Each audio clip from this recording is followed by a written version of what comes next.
Book review of Visionaries. What company in its right mind would divulge all its financial and accounting problems and how they were fixed? That would be Huawei. Pictured above, the book Visionaries, Huawei Stories by Tian Tao and Yin Zhifeng. Note, this is the second book review I have done about Huawei. Here is the first one. Jeff J. Brown reviews Huawei Stories, Pioneers by Tian Tao and Yin Zhifeng. After reading this book, is it any wonder that Huawei is the global leader in ICT? If you would like to know why this story is so compelling, get a load of this. The founder and former CEO of the world's most successful ICT, Information and Communication Technology company, proudly states that his mentor is the founder and longtime leader of the world's most successful communist socialist country. Not only that, but he also regularly shares the latter's speeches and writings to inspire and motivate his 200,000 employees who all own the same said company. The corporation is Huawei, its founder is Zheng Fei, and the last two pieces to the puzzle are Mao Zedong and the People's Republic of China, the PRC. Yeah, that Mao Zedong. Visionaries is the second book I've read and reviewed that shares the story of Huawei, easily one of the most fascinating and compelling corporations anywhere. This is thanks to my younger daughter getting a job there in Dusseldorf, Germany, and Paris, France, which naturally fueled my interest. In the interim, the Trump era's manifold sanctions against Huawei and the rest of China tech exploded across the planet. Then the USA and Canada kidnapped the company's chief financial officer, CFO, for 3 years, Meng Wanzhou, who happens to be Xi Jinping's daughter. Connecting the dots, I did a huge amount of research and had the chance to visit my daughter's research center in Paris. All of this horizon-expanding knowledge made me realize just how much Huawei is the perfect allegory for the West's desperate attempts to crush not only Huawei and China tech, but the very country itself. It got to the point that I created a bilingual Huawei library of all my research, writing, and reporting. It was my daughter who sent me these two books about Huawei. Being allegorical for our current East versus West geopolitical headlines, it should be interesting to anybody who wants to be in the global loop and keep score. The earlier Pioneers is all about how Huawei developed its multifaceted business across the planet in many countries you may have trouble finding on a map. Today's book review of Visionaries is all about Huawei's initial lack in financing, financial controls, accounting, and bookkeeping as it exploded onto the global tech scene, finding itself spreading across every continent except Antarctica. Huawei was growing like a bamboo forest in the hot tropics, but no one really knew for sure what was profitable, what was losing money, who had or had not paid, and which projects were or were not succeeding in all those countries. It was a friggin' mess. Money was rolling in and kept rapidly expanding. Huawei in the black. However, the financial and accounting departments were the butt end of jokes and raised eyebrows throughout the company. Xi Jinping was raising hell, and the business departments were pounding their fists. Something had to be done. What was lacking was a vision and a purpose other than just trying to get bank loans and count soybeans. When I finished the preface, metaphorically entitled with the axiom, quote, "The bitter cold of winter gives a warm fragrance to plum blossoms in spring, end of quote. I knew I was learning about a Chinese company. When I finished the chapter, I did a double take. It was written by Sabrina Meng. Knowing from all my investigations and exposés about Meng Wanzhou's apprehension in Canada, I remembered that Sabrina was her adopted Western first name. Thus, the CFO of mighty Huawei was offering to the world her professional mea culpa and her resolve, plans, and vision to fix it all. Mandarin is a language rich in metaphor, allegory, and personification. No surprise then that Meng, on just her first page, waxed, quote, we are like a headless chicken running around aimlessly and constantly weighed down by our work. Next, we are like a sapling yearning to grow. A tiny sapling yearning to grow. Next, the strong pass of the enemy is like a wall of iron, yet with firm strides we are conquering its summit. That's from a Chinese poem. We look ahead, wings extended, aiming to fly higher. And the end of the metaphor is just on the first page. With that, Meng stated, with vision and purpose, and I quote, our goal is to be the best financial practitioners in the ICT industry. Once we had goals, we made commitments. Once we made commitments, we had to live by them. Which is what they did. From the beginning, Xinjiang Fei said Huawei should be guided by business and monitored by finance. Early on, the prior got the best of the latter. Nevertheless, now a new dawn awaits the company and for its employees to climb ever greater heights. It is safe to say that if they hadn't taken this visionary action when the USA moved decisively to destroy Huawei, they might not have survived. Like the first book I read, Pioneers, the rest of Visionaries is made up of chapters which are testimonials of different employees who have made a difference. While full of hope and can-do attitude, they do not flinch from recounting just how bad finance was at Huawei when it was decided to right the ship. Don't be put off by the themes of finance and accounting. Huawei learns to weave these disciplines throughout every facet of the corporation. Anyone who works in business, business development, research, negotiation, contracts, marketing, quality control, training, manufacturing, technology, project management, team building, process automation and integration, logistics, operations, engineering, infrastructure, installation, and interdepartmental relations will find plenty to benefit from here. Not to mention that learning about one of the world's most successful global technology companies is fascinating in itself. Full of philosophical pearls of wisdom, self-reflection, self-criticism, true grit, courage, and boundless optimism when all seems hopeless, the storytelling in Visionaries is an inspiration for just about everyone. The book speaks for itself. The following are extracts, 62 in all that I underlined, from Visionaries, front to back, 20 chapters to give you a sense of how Huawei's leadership and employees drove it to be one of the best managed businesses around. Here we go.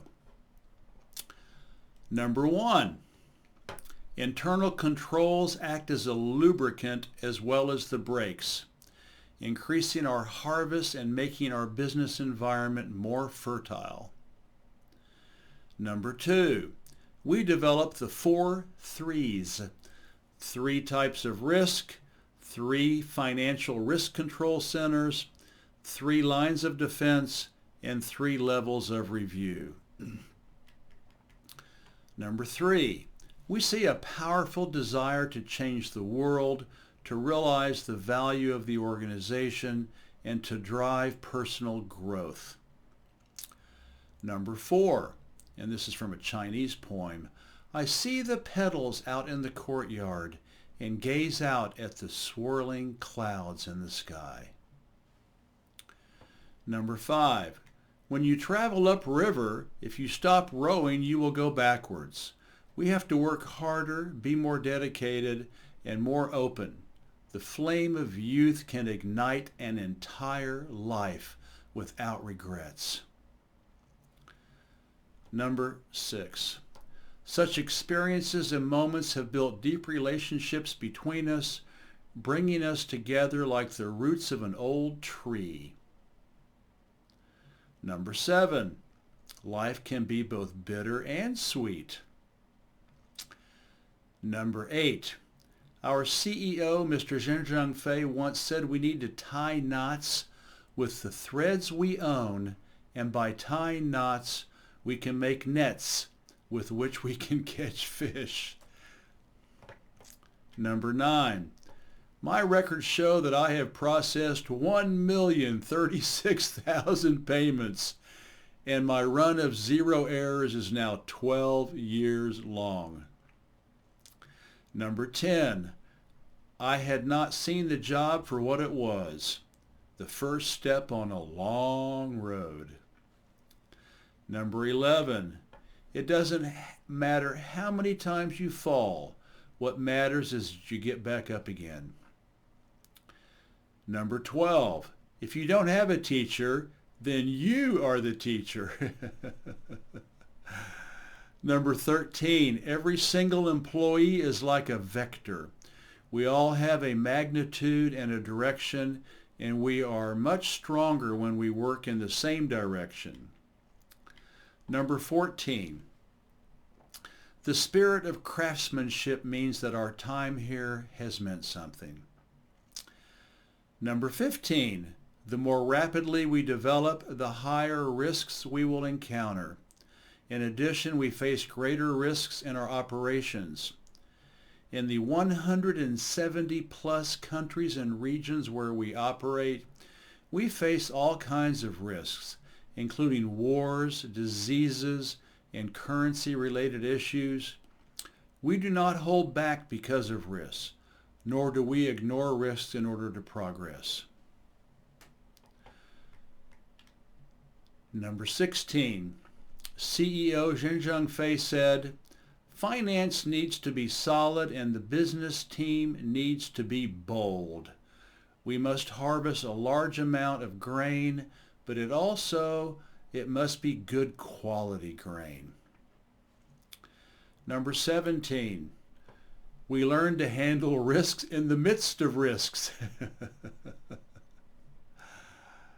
Number 18, we still have a long way to go, but we are always moving forward. We explore, try new things, stumble, and pick ourselves up. We hope to construct an, quote, iron shield, end of quote, that will repel financial risks from global macro events down to projects. We hope to be the defenders of Huawei's future. Number 19, nothing beats you harder than time. Happiness comes from a life packed with memories. And here's another one from a Chinese poem. Cleaving to the mountains, never letting go. Roots sunk deeply in jagged stone. Still standing strong and firm after many storms, no matter what direction the wind blows. Number 21, Huawei requires its employees to finish whatever they take on. You have to be able to get things done. Number 22, leave no stone unturned. Number 23, it is said that all encounters are a kind of reunion. Number 24, a man adapts to his circumstances. Number 25. Life is serendipity. It cannot be planned or designed. Number 26. Huawei has given me the broadest possible stage, expanded my horizons, and made my life richer. Number 27. I have always thought that life is about more than just money. So long as you've got enough to get by, then you should think about other aspects of a good life. Life needs breadth and depth. Number 28. Whatever you are working on, you should always gain a full understanding before expressing an opinion. That's actually from Mao Zedong. Number 29. No matter what position I hold, so long as I am proactive, conscientious, and hardworking, I will be able to leverage my value, grow, and benefit. Number 30. My biggest concern is actually, quote, black swans, end of quote. We have to ask, what if? All the time. Number 31. I would like to share an example of business culture. In 2010, Huawei had a record year in terms of profits. Everybody was very excited because they got big bonuses. However, Huawei CEO, Mr. Xinjiang Fei, said he was very upset. Why was he upset when Huawei was making huge profits?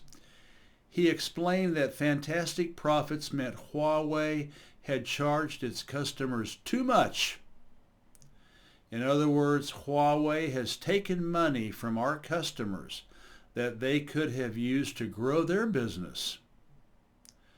Mr. Xinjiang Fei looked at Huawei's success from the perspective of the entire ecosystem. He was concerned about the business success of Huawei and our customers, whereas Western companies only care about their own success, and that success is often achieved at the expense of others. I was inspired by Mr. Xinjiang Fei's philosophy and shared it with my non-Chinese peers. They gradually came to understand the difference between Chinese and Western business culture. Number 32. A sense of accomplishment matters more than pay. Number 33. Adversity reveals genius. Number 34. Huawei is totally different from my previous employer, a Western company. In that company, everyone had their own patch of ground to take care of. They just had to do their own work. There was no, quote, upside, end of quote, to breaking down barriers. At Huawei, there are no individual patches of ground, and there are no ceilings. It's like being a seed in the earth. No one tells you how to grow, and the company doesn't lay stones so that you can only grow in certain ways. There is plenty of space, no boundaries or limits. So if a seed is willing to push through, it can have as much earth as it wants. It can grow as high as its own limitations will allow. It's entirely up to you and how hard you are willing to push. If you are ready to push the envelope, stake your claim on the world, and take on responsibility, then you will receive support and appreciation. When we push the limits, our colleagues and managers do not shut us down for getting too big for our boots. They invite us to sit at the table with them. Maybe this culture is what makes Huawei so attractive. Generations of Huawei pioneers have thought and invented outside the box and inspired the next generation by creating opportunities for them, embracing and encouraging them, and leading by example. This is what has created today's Huawei in all its vibrancy, and I am proud to be a part of it. Number 35. A mouthful of food won't make you fat. Number 36. It was the cooperation with Huawei and China Development Bank that generated the warmth needed to melt the ice and allow the water of the river to make its way to the sea. Number 37. The Research and Analysis, RNA, project was the fire, and we and Huawei were the phoenixes born again from the ashes. Number 38. But even the most notable bruise does eventually fade. 39. Treat every cent as in penny. Seriously. Be meticulous, be patient, and be responsible. Do everything to the best of your ability. Number 40. You know the best way to overcome adversity? Hold on one more minute and take one more step. Well, that's true. 41. We can always progress by embracing the challenges before us. 42. The entire process is streamlined end to end, what we like to call, the, quote, the era where humans dance with machines, end of quote. Number 43. Only by constantly honing our skills and maintaining our sense of responsibility can we better support the business. 44. Sometimes ignorance is bliss. Number 45. It is my true and firm belief that the biggest responsibility I have is to get my job done right, one step at a time. I have to do the best job I can, focus on employee needs while ensuring business runs smoothly. Number 46. Upon hearing that, my heart dropped faster and further than the snow falling outside my window. Number 47. Old problems were buried by new ones, which grew into further problems. It was a true Gordian knot, which we were tasked with unraveling. Number 48. I was aware of the challenges ahead. We were looking up at a very tall, very steep peak, but it was going to be climbed one step at a time. 49. To me, responsibility means getting routine jobs done and done well. Going the extra mile makes a huge difference. Here's a good one. Number 50.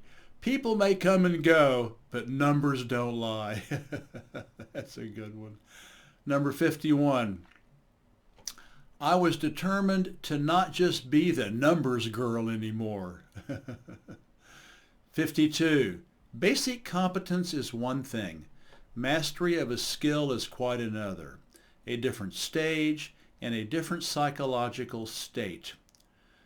Projects are like rock climbing. If you haven't planned out your route to the summit properly, then you won't be able to correctly work out each step along the way. I felt like I had reached the summit of a mountain. Number 53. But I have made my choice, and for me that's as good as a promise. I won't be a deserter. Number 54. It is another test of character. Once you start a new route, there's no turning back. You have to follow the path through to the end. There may be people giving you a hand or showing you the way forward, but no one can carry you all the way to the summit. You have to make it there yourself. Youth gives us energy and bravado. What I need to develop is the courage to face up to difficulties and to push through when going gets tough. When I'm old, I'm sure I will look back on the time I spent in this little country with its power cuts and its seismic grumblings. Quote, gather ye rosebuds while ye may, end of quote. As they say, I still have years to work here in Nepal and lots more to learn. On the long road, I will keep on improving and growing. That's what we're supposed to do, isn't it? Number 55. We couldn't keep on as we were, spinning our tires without any traction. Number 56. My heart was almost ready to jump out of my chest. We were backed into a corner with nowhere to run. There was nothing to do but roll up our sleeves and get her done. Number 57. If miracles really exist, they are just another word for hard work. Number 58. May the course of our lives be like a powerful river, steaming relentlessly onward, always and forever building in strength. May our hearts remain undaunted as we pursue our dreams. May we meet new friends as though living a song, and may our friendships be strong as steel. Number 59. With no help coming from the outside, we began to look within instead. Number 60. But this is not the end of our journey. It's a beginning. Number 61. Everything we do for the success of the business, everything we do is for the success of the business. We go far beyond just following orders. Our goal is to make sure our company survives and thrives. And the last one, number 62, there are many paths that lead to the top of a mountain, and Huawei's finance team has chosen the straightest and narrowest of them all. We have a basic set of principles, a fundamental way of doing things, and we hold true to them, no matter how much pressure we are under or how much they conflict with other interests. If we didn't hold true to these basic principles, it would ultimately harm the company. Doing things right is what we need to work towards. We have our own eyes on the summit of success. We focus on the business, face challenges head on, and step up to new responsibilities. We will do everything we can to help our people on the ground blaze new trails. That's the end of the excerpts that I got. I find all these observations and experiences very insightful and uplifting. Having lived and worked for 16 years with the Chinese people and traveled all over the country, these excerpts fully reflect their deeply ingrained Confucius-Daoist-Buddhist philosophical bedrock and belief system, especially including modern-day Mao Zedong. If you were working for a global ICT company, how would you feel about the viewpoints and ambitions of your biggest competitor? Do you think you could learn something from them? At home, work, or play, I think we all can. This is Jeff J. Brown, China Rising Radio Sinoland and China Tech Newsflash, signing out. Thank you.